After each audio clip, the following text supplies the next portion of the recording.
Hey, Unguarded Border fans. Here I am again at the Unguarded American border.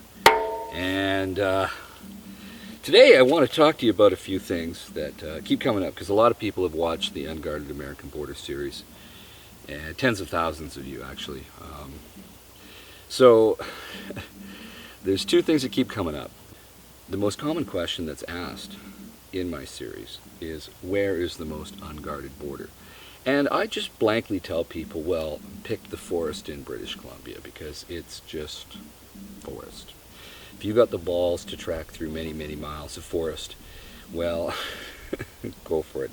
But I am not going to tell anybody the easiest way to sneak into the United States, because anybody that needs to sneak into the U.S. is going to do it because they're a criminal or they're going to do something bad. So I'm not going to help anybody on that one. That's just stupid. And the next thing that keeps coming up is that people want to report me to either the Canadian Border Service or the Homeland Security for invading the border or breaching the border. Guess what, folks? Anybody's allowed to stand on the border. That's not a crime. If I started walking into the U.S. behind me, yeah, that'd be a crime. But I can stand at the border. It's not a crime. The best is when they're going to report me to the Canadian authorities. I'm a bloody Canadian! I love that. This is not the demilitarized zone between North and South Korea, folks. This is just an imaginary line on the 49th parallel. That's all it is, folks. Let's get over it. Now, I can report one bit of good news from the Unguarded American border. This trail here is slowly being swallowed up by the foliage, which means one of two things. Either one, the smugglers are using this trail less, or two, the deer are not walking through here as much.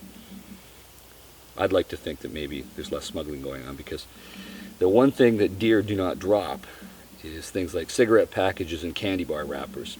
Because I used to see a lot of stuff like that over the last 20 or 30 years at this border crossing.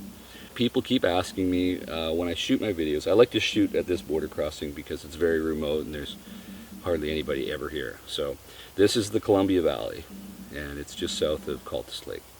It's not a big secret. Anybody can Google Cultus Lake. It's in British Columbia. This is Washington State behind me.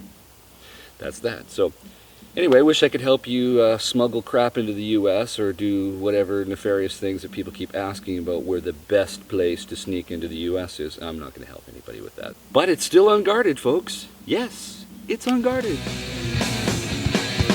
Red